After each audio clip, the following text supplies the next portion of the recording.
네, 오늘 말씀드리고자 하는 이 로마서는 상당히 좀 어려운 주제입니다. 그러나 우리가 하나님을 아는 과정에 꼭 필요한 지식이기 때문에 좀 말씀을 드려보고자 합니다. 이 시간 함께 나눌 말씀은 우리를 의롭다 하신 하나님입니다. 이것을 좀 더 풀어서 말씀드리면, 하나님께서는 예수 그리스도 안에 있는 우리를 항상 의인으로 선언하신다라는 뜻입니다. 그런데요, 이 선언은요, 단순히 상징이나 위로의 말이 아닙니다. 이것은 죄인을 의로운 자로 만드시는 하나님의 예정된 주권적인 사역입니다. 때문에 주권적인 하나님께서는 하나님의 이런 계획들은 취소나 변경이 되지 않습니다. 이러하신 하나님의 속성에 대해서요, 구약의 그 사무엘 선지자는 이렇게 얘기합니다. 이스라엘의 지존자는 거짓이나 변개함이 없으시니 그는 사람이 아니시므로 결코 변개함이 없으시다. 또한 신약의 야고보 사도는 변함도 없으시고 회전하는 그림자도 없으신 분으로 하나님을 묘사했습니다. 때문에 완전한 의로움을 수요하신 하나님의 뜻은 한번 결정이 되면요, 결코 변하지 않고요, 한번 의롭다고 선언하신 자는 끝까지 의인으로 보존하시는 긍휼과 자비의 하나님이십니다. 그렇다면 오늘 주제인 우리를 의롭다고 하신 하나님의 이 선언이 우리가 기독교 신앙을 정립함에 있어서 왜 그토록 중요할까요? 그 이유는 네 가지로 좀 설명을 드릴 수 있겠습니다. 첫 번째로는 구원의 길은 오직 하나뿐이기 때문입니다. 우리는 우리 자신의 노력이나 공로로는 하나님 앞에서 결코 의롭다 하심을 얻을 수 없습니다. 오직 우리의 죄를 대신해서 십자가에서 죽으신 예수 그리스도의 완전하고 의로우신 순종을 믿을 때 그 오르신 이가 예수님을 믿는 우리에게도 미치게 되는데, 이것이 우리가 하나님의 자녀로 칭함을 받게 되는 것, 다시 말해 의롭게 된다고 말을 하고 있습니다. 성경은 이것을 어떻게 표현하냐면, 신학적으로 예수 그리스도의 의를 믿음으로 전가받는다라고 표현하면서 그리스도와의 연합을 말하고 있습니다. 두 번째 이유는요, 하나님의 의롭다 하심은 결코 흔들릴 수 없는 우리의 구원의 기초가 되기 때문입니다. 의롭다 하심은 우리의 감정이나 환경에 따라서 변하는 것이 아닙니다. 오직 완전하신 하나님의 긍휼과 예수 그리스도의 십자가 대속의 근거가 되어서 하나님께서 내려주시는 공식적이고도 최종적인 선언이 되겠습니다.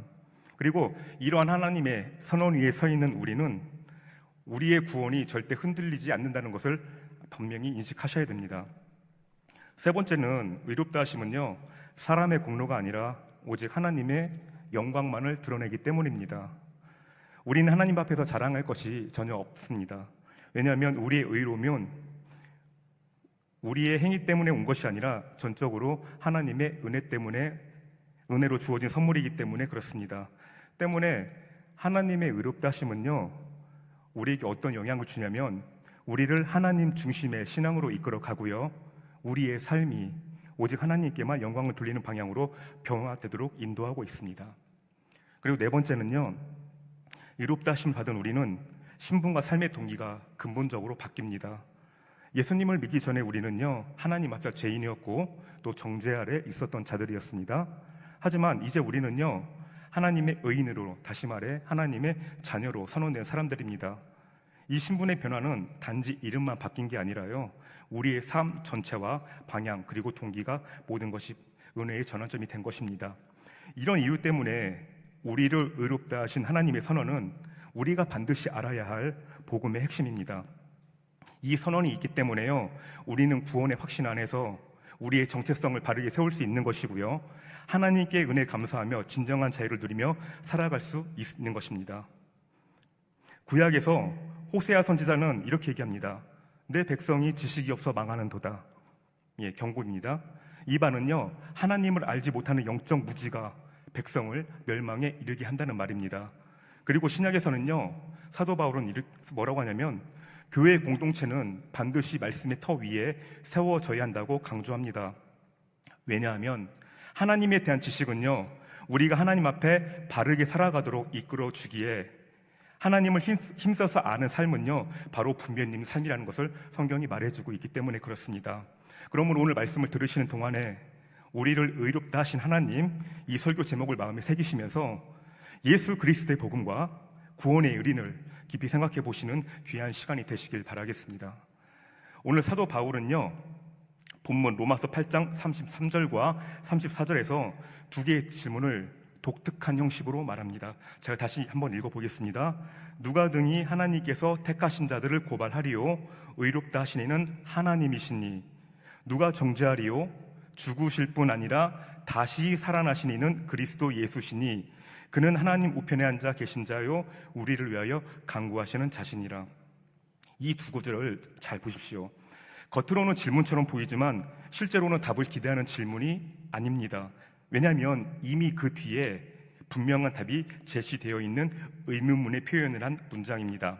쉽게 말해서 감히 누가 그럴 수가 있느냐, 그럴 수 없다 라고 강조를 주기 위한 표현입니다. 그럼 사도 바울은 왜 이런 기법을 사용해서 말을 하는 것일까요? 그는 단지요, 말의 장식을 위해 이런 문장을 사용한 걸까요? 아닙니다. 오늘 사도 바울은요, 감히 그 누구도 하나님께서 창세 전에 이미 선택하시고 예수 그리스도의 핏값으로 구원하신 하나님의 백성들을 결코 고발할 수 없다라는 이 복음의 메시지를 우리 인간의 이성에 깊이 각인시켜 주기 위해서 수사 의문문의 형태를 한 것입니다. 여기 고발이라고 하는 헬라어 동사는요, 사도 바울이 살던 당시에 흔히 법정에서 사용된 용어였습니다. 피고인의 죄를 하나하나 지적하는 고소나 고발 또는 소송의 뜻을 지닌 그러한 단어입니다. 오늘 말씀의 이를 돕기 위해 제가 한 장면을 설명해 드릴 테니까 한번 연상해 보시면 좋을 것 같습니다. 하나님께서 재판장석에 높이 앉아 계십니다. 그런데요, 어떤 관원이 나를 죄인으로 체포하더니 오랏줄로 포박해서 하나님의 법정으로 들어갑니다. 그리고 나를 피고인석에 앉혀놓고 큰 소리로 내 죄목을 조목조목 나열합니다. 정확하게 일일이 증거까지 갖다 대면서 재판장이신 하나님께 기소합니다. 하나님, 이 사람이 이러한 죄를 저질렀습니다. 성경에 죄의 삭은 사망이라 하셨는데 마땅히 저 사람의 죄를 물어 그의 마땅한 형벌로 다스려 주시길 원합니다. 그런데요, 재판장석에 앉아 계시면서 그 죄목을 다 들으신 하나님께서는 피고인석에 앉아있는 나를 바라보시더니 이 법봉을 탕탕탕 3번 치시면서 이렇게 선포하십니다. 이 사람은 의롭다. 이렇게 선포하시는 겁니다. 이를 우리 시대로 표현하면은 이 사람은 무죄임을 선언한다, 이런 뜻입니다. 이처럼 예수님을 구주로 믿는 우리를 하나님의 법정으로 끌고 와서 죄목들을 낱낱이 들춰가며 기소한다 할지라도 하나님께서는 우리를 의롭다 하시며 무죄를 선언하신다는 말씀입니다. 그런데요, 이 의롭다 하심과 관련된 장면이 신약만 있는 것은 아닙니다. 구약에도 등장합니다. 그 대표적인 본문이요, 스가랴서 3장에 나오는 스가랴 선지자의 환상입니다. 스가랴는요, 이 선지자는 바벨론 포로 생활에서 돌아온 이스라엘 백성들에게 소망과 회복의 메시지를 전하기 위해 하나님께서 보여주신 8개의 환상에 대해 기록을 했습니다. 그 중에서 네 번째 환상인데요, 여기에는 대제사장 여호수아가 등장합니다. 그는 단지요, 한 사람의 제사장이 아니라 포로기 이후에 이스라엘 공동체 전체를 대표하는 상징적인 존재로 표현이 되었습니다. 그는요, 지금 하나님 앞에 서 있습니다. 그런데 그 곁에 사탄이 서서 여호수아를 고소하고 정죄합니다. 그러나 놀랍게도 하나님께서는 사탄의 고발을 받아들이시지 않습니다. 오히려 여호수아의 더러운 옷을 벗기시고 죄를 제거하였다고 선언하시면서 정결한 옷과 아름다운 관을 입히도록 명령하십니다. 결국 이 장면이 우리에게 알려주는 것은 예수님을 믿는 자는 죄사함을 받고요, 하나님께서 의롭다고 선언하시기 때문에 그 사람의 옛사람은 죽고 새 사람으로 살아갈 수 있게 된다, 그 말입니다. 그리고 이 죄로부터의 구원을 성경은 이렇게 표현합니다. 값없는 은혜로 의롭다 하심을 얻었다, 또는 그리스도 안에서 구속되었고 그리스도와 연합되었다. 근데 여기서요, 우리가 주목할 점이 하나가 있습니다. 이 의롭다라는 동사가 헬라어에서는 현재 분사형으로 기록되어 있다는 사실입니다. 현재 분사형은 우리말로 하면은 아직도 진행 중, 이런 뜻입니다. 그래서 이것을 우리식으로 적용을 하면은 하나님께서는 우리를 한 번만 의롭다고 한 것이 아니라 지금도 계속해서 의롭다고 여기신다는 뜻입니다. 다시 말해 아무리 나의 죄에 대해서 일일이 주의를 끌고 증거를 갖다 대어도 재판장이신 하나님께서는 이 사람은 그저께도 의로웠고 어제도 의로웠고 지금 이 순간에도 의로우며 내일도 모레도 여전히 의로운 사람이다라고 말씀하시면서 변함이 없이 똑같은 무죄 판결을 내리신다 그 말입니다. 여러분, 아까도 말씀드렸지만 높으신 재판장이신 하나님 입에서 나온 판결은 정확하고 완전합니다. 하나님께서요 한 번 무죄를 선언하시면 그 말씀은 최종적인 권위를 지니며 그 누구도 다시 번복하거나 수정할 수 없습니다. 때문에 아무도 그 사람을 다시 고발하거나 정죄할 수 없는 그러한 상태가 된다 말입니다. 근데 여기서요 우리는 한 가지 의심이 들 수는 있습니다. 정말 하나님께서는 우리가 죄가 없어서 무지하다고 선언하셨겠습니까? 그거는 아닙니다. 우리 모두에게는 모태로부터 태어난 죄, 다시 말해 원죄를 갖고 태어납니다. 그리고 태어난 이후에는 일평생 그 타락한 원죄의 속성 때문에 수많은 자범죄를 범하며 살아갑니다. 하지만 하나님께서는요 우리의 무죄의 근거를 예수님을 믿는 믿음을 보시고 무지하다고 선언하십니다. 한자어로 하면은 이 믿을신 일컬을 칭 오르리 이신 칭 의라고 합니다. 믿음을 통해 의롭다 하심을 받는다. 여기서 이 자는요 무엇을 통해 무엇을 의지하여 이런 뜻을 가지고 있습니다. 다시 말해 예수 그리스도를 믿는 믿음을 근거로 하나님께서는 우리를 의롭다고 칭해 주신다 이런 뜻입니다. 그렇다면 우리는 우리 자신에게 엄연하게 원죄와 자범죄가 있음에도 불구하고 예수님을 믿으면 왜 무죄가 되는 겁니까? 이 질문에 우리는 어떻게 고백을 해야 될까요? 제가 오늘 본문 34절 말씀을 다시 읽어보겠습니다. 누가 정죄하리요? 죽으실 뿐 아니라 다시 살아나시는 그리스도 예수시니 그는 하나님 우편에 앉아 계신 자요 우리를 위하여 간구하시는 자신이라. 이 34절을요 제가 세 부분으로 나누어서 정리를 좀 해보겠습니다. 첫 번째, 죽으실 뿐 아니라 그러셨습니다.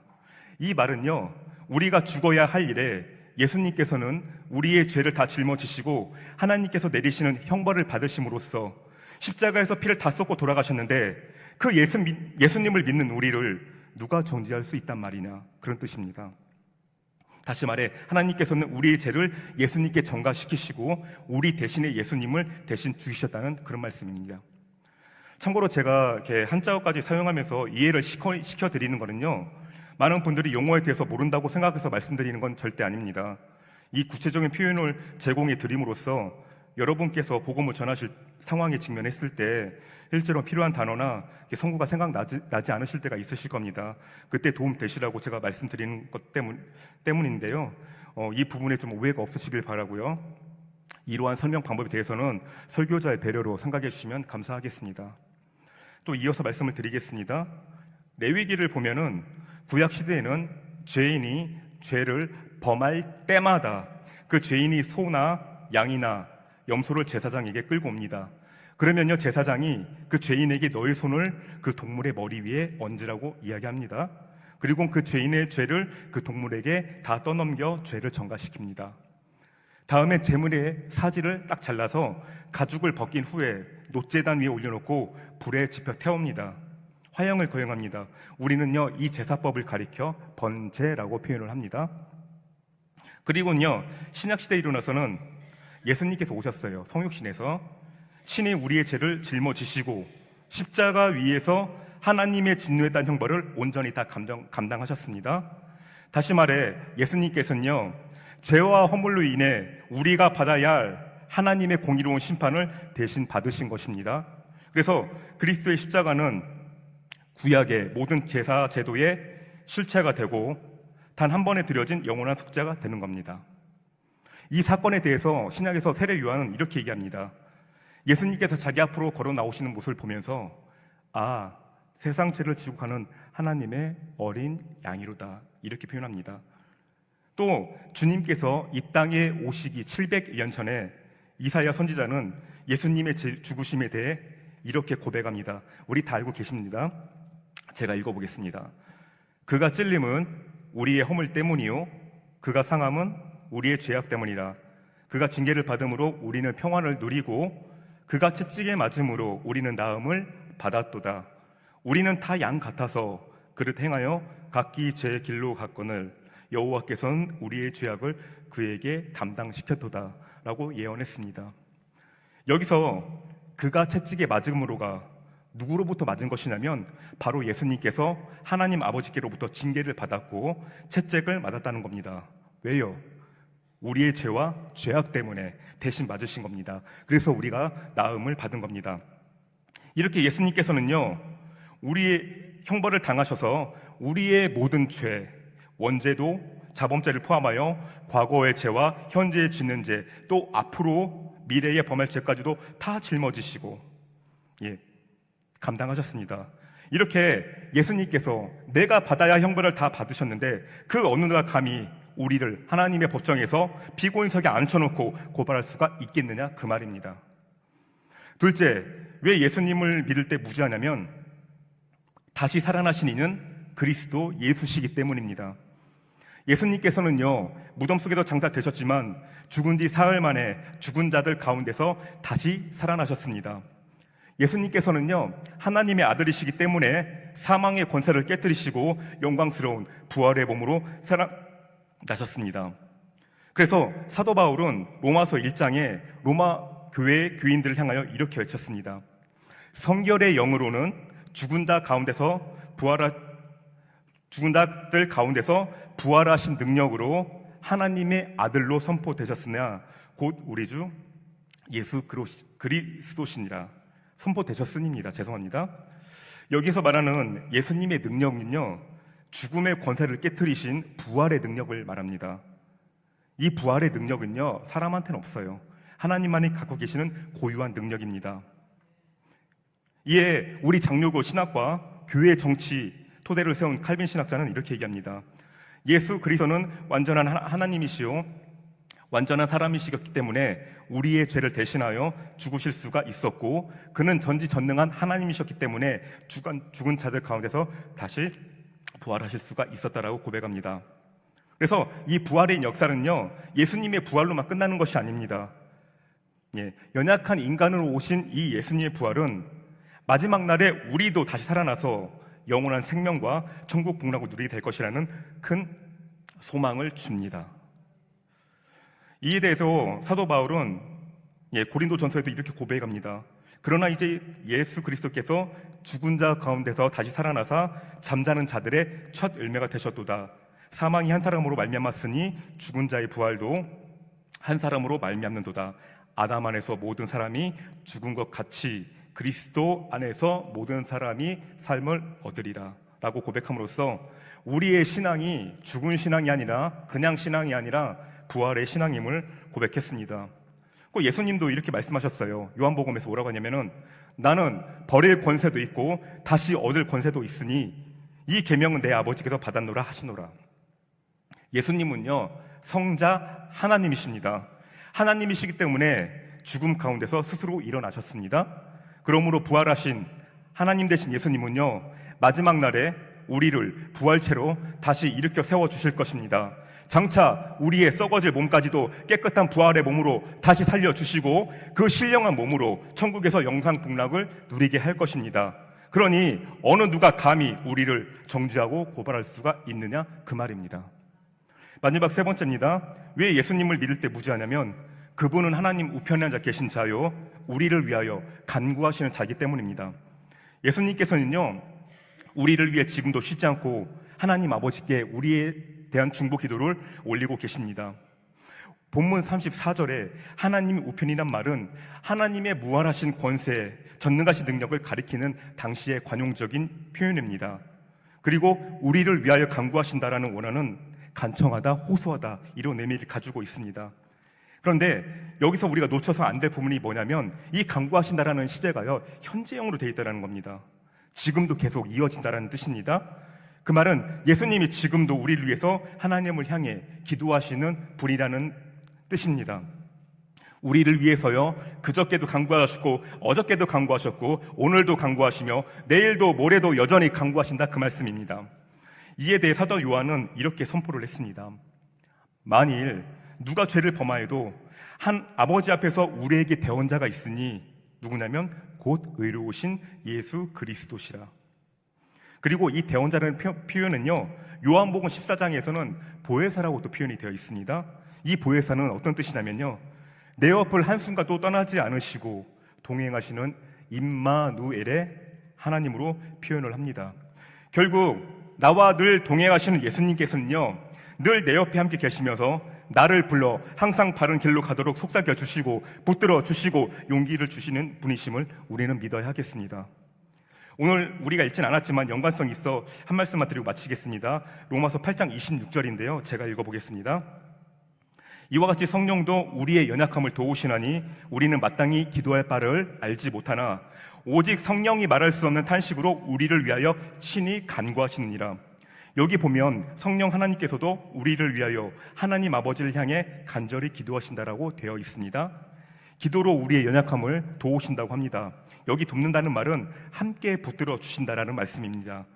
무엇을 기도해야 될지 모를 정도로 연약하고 무지한 우리를 성령 하나님께서는 이대로 버려두지 않으시고 말할 수 없는 탄식으로, 탄식의 신음소리를 내시면서 오늘도 우리를 위하여 친히 간구하신다고 합니다. 결국 예수님께서 지금 이 순간에도 기도해 주시고 또 우리의 변호사가 되어 주시며 또 성령님께서 우리를 위해 말할 수 없는 탄식으로 간구해 주시는데, 어느 누가 감히 우리를 하나님 법정에 고소하여 죄인이라고 정죄할 수가 있냐, 그 말입니다. 오늘 본문을 정리해 보겠습니다. 그 누구도 우리를 하나님에서 정죄할 수 없는 이유는 세 가지입니다. 첫째, 예수님께서 이미 우리 죄를 대신해서 십자가 형벌을 치르셨기 때문입니다. 둘째, 예수님께서는 부활의 첫 열매가 되셨고요, 우리에게 또한 예수님처럼 부활하리라는 약속이 있기 때문에 마침내 우리는 부활의 몸을 가지고 마지막 날에 천국에 입성할 것입니다. 셋째, 예수님께서는 우리의 영원한 대제사장이 되셔서 우리를 위해 지금 이 순간에도 하나님 아버지께 간구하고 계시기 때문입니다. 때문에 예수님을 구주로 믿는 사람, 즉 하나님께서 의롭다 하신 자에게는 정죄가 없습니다. 우리는 이미 예수님의 피 흘리신 고난과 부활의 복음으로 믿음을 고백하는 하나님의 자녀들입니다. 하나님께서 우리를 이미 의롭다고 하셨기 때문에 그 누구도 감히 우리를 하나님의 법정에 정죄하거나 고발할 수가 없다라는 말입니다. 그러므로 오늘 말씀을 마음에 깊이 새기셔서 우리의 신앙 생활이 죄사함의 은총에 감사하는 복된 믿음의 날들로 채워지시길 바라면서 말씀을 사랑하시고 늘 기도하시는 가운데 오직 하나님의 위로와 격려로 사시는 우리 모두가 되시길 진심으로 소원합니다. 기도드립니다.